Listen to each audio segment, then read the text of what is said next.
Demi nama Bapa dan Putra dan Roh Kudus. Amin. Maria diberi kabar oleh malaikat Tuhan bahwa ia akan mengandung dari Roh Kudus. Salam Maria, penuh rahmat, Tuhan sertamu. Terpujilah engkau di antara wanita, dan terpujilah buah tubuhmu Yesus. Santa Maria Bunda Allah, doakanlah kami yang berdosa ini, sekarang dan waktu kami mati. Amin. Aku ini hamba Tuhan, terjadilah padaku menurut perkataanmu. Salam Maria, penuh rahmat, Tuhan sertamu. Terpujilah engkau di antara wanita, dan terpujilah buah tubuhmu Yesus. Santa Maria Bunda Allah, doakanlah kami yang berdosa ini, sekarang dan waktu kami mati. Amin. Sabda sudah menjadi daging dan tinggal di antara kita. Salam Maria, penuh rahmat, Tuhan sertamu. Terpujilah engkau di antara wanita, dan terpujilah buah tubuhmu Yesus. Santa Maria Bunda Allah, doakanlah kami yang berdosa ini, sekarang dan waktu kami mati. Amin. Doakanlah kami, ya Santa Bunda Allah, supaya kami dapat menikmati janji-janji Kristus. Marilah berdoa. Ya Allah, karena kabar malaikat, kami mengetahui bahwa Yesus Kristus Putramu menjadi manusia. Curahkanlah rahmat-Mu ke dalam hati kami, supaya karena sengsara dan salibnya, kami dibawa kepada kebangkitan yang mulia, sebab Dialah Tuhan dan pengantara kami.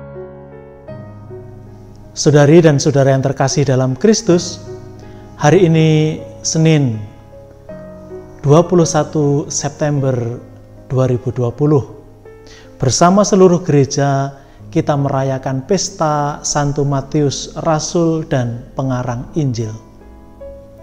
Saudari dan saudara terkasih, ada sebagian orang yang memiliki pertanyaan demikian. Mengapa Yesus memilih Matius menjadi rasulnya? Pertanyaan ini memiliki dasar demikian. Matius itu seorang pemungut cukai, pegawai pajak. Kita harus melihat konteks ini dalam konteks zaman Yesus. Pertama, bagi kebanyakan orang, pemungut cukai atau pegawai pajak itu bagi masyarakat dimasukkan dalam kelompok orang berdosa, pendosa.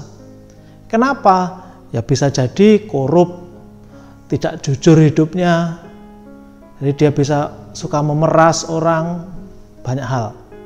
Yang kedua, para pegawai pajak ini bekerja untuk pemerintah asing, untuk bangsa Romawi. Jadi, menurut anggapan masyarakatnya, mereka ini para pengkhianat. Orang yang mengkhianati bangsanya sendiri dan mengabdi bangsa lain. Maka kebanyakan orang membenci mereka. Lalu, kalau ada pertanyaan seperti tadi, mengapa Yesus harus memilih Matius? Karena kemudian kalau Matius nanti menjadi murid Yesus, apakah dia punya cukup karisma untuk mengajar di depan banyak orang yang sebagian besar orang Yahudi itu?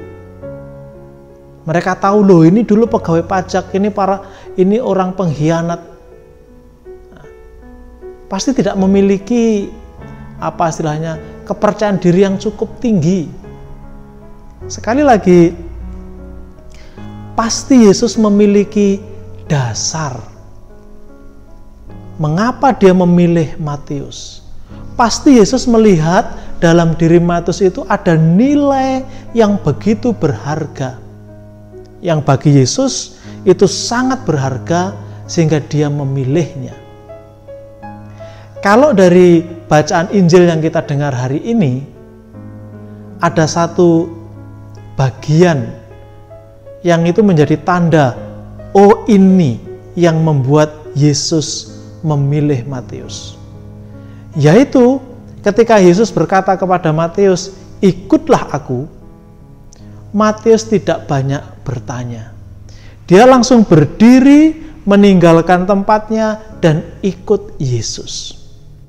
Kerelaan, kemauan untuk mengikuti Yesus seketika itu juga adalah sebuah tanda kalau Matius itu memiliki keterbukaan hati, keterbukaan pikiran.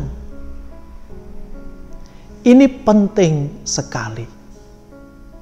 Keterbukaan hati, kemauan untuk membuka diri kepada kehendak Allah.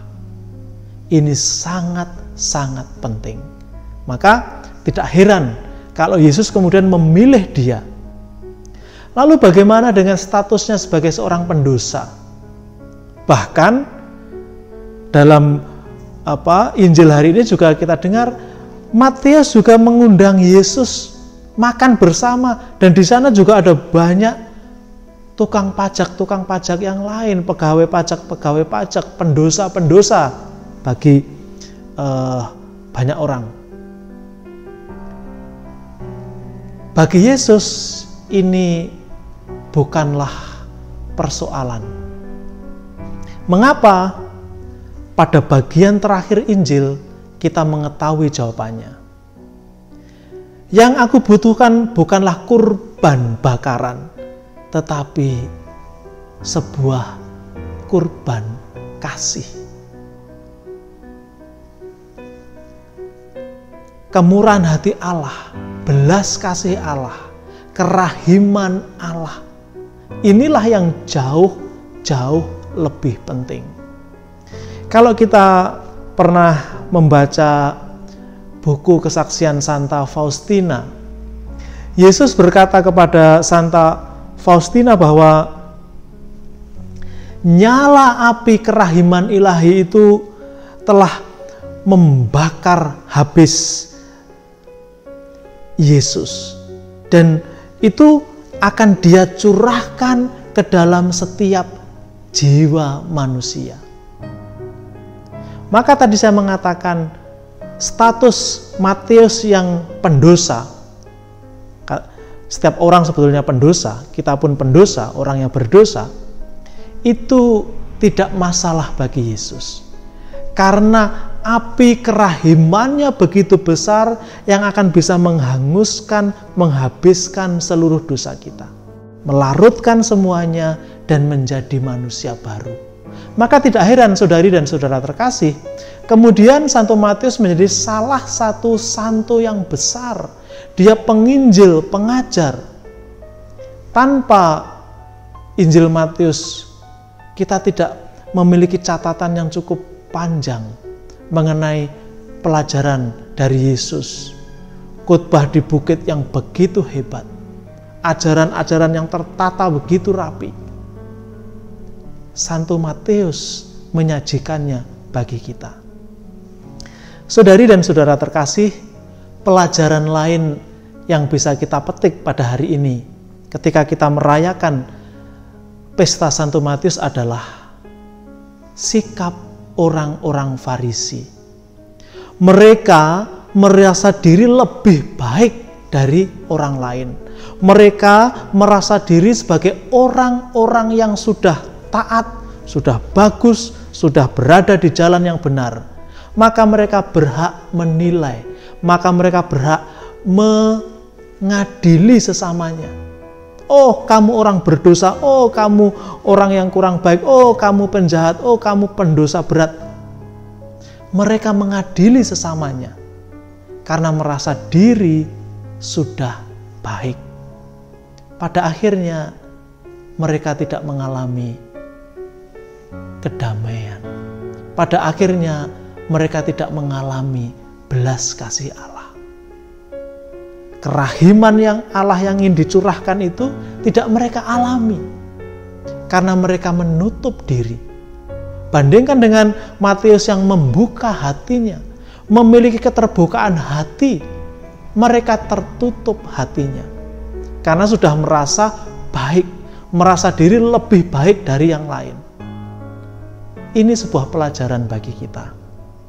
Kita bisa memilih menjadi seperti Santo Matius yang membuka hatinya akan kehendak Allah, atau kita mau jadi seperti orang Farisi, menutup hati akan kehendak Tuhan, merasa diri sudah cukup, sudah baik, dan tidak mau mendengarkan perintah Tuhan.